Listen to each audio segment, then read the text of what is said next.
السلام عليكم، ازيكم يا جماعه؟ عاملين ايه؟ النهارده انا بعمل مكرونه بكفته. يلا نتفرج انا بعمل ايه. المكرونه دلوقتي انا بسلق المكرونه،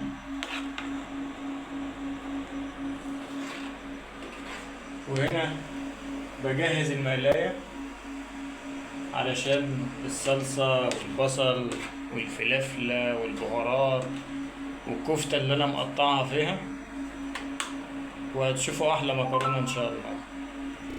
انا مجهز دي كفته انا مقطعها على بصل على فلفلة وعليها التوابل، وهنشوف.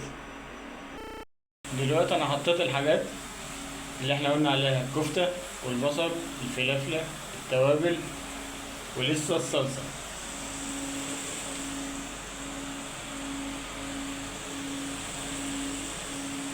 والمكرونة بتتسلق اهي، والمقلاية بتاخد لها وش في الزيت كده، وش تحمير شوية بس مش تحمير، حاجة بسيطة.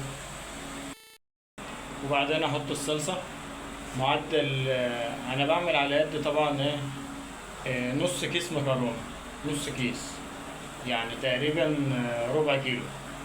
احط 3 معالق من الصلصة.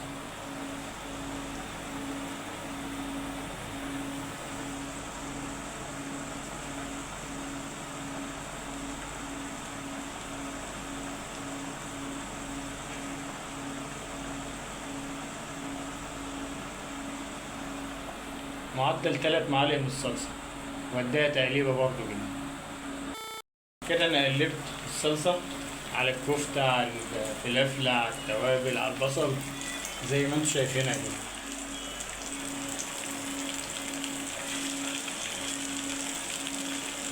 تسخن بس كده ثواني، وبعد كده احط عليها معدل كوباية مية، كوباية مية كده.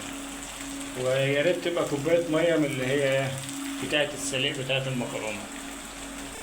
كده دلوقتي حطيت معدل كوباية مية من المكرونة، من سليق المكرونة يعني زي ما انتوا شايفينها كده.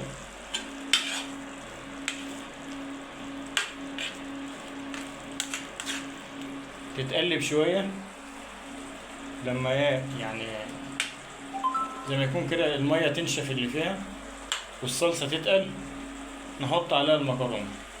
اروح انا دلوقتي اصفي المكرونة عشان تبقى جاهزة عشان احطها في المقلاية. انا صفيت المكرونة دلوقتي،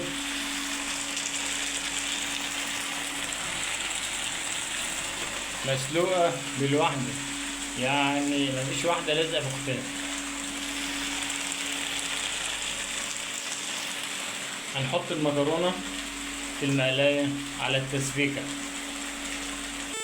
المكرونة كده في المقلاية زي ما انتوا شايفين.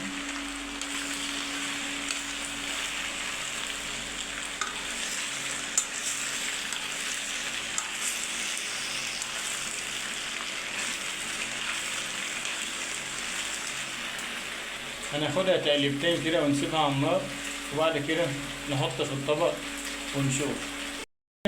انا خلصت طبق مكرونة بالكفتة بالفلفل بالفلافلة بالبصل.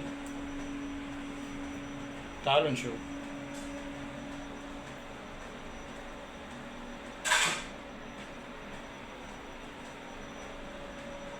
هو النص كيس طلع طبقين.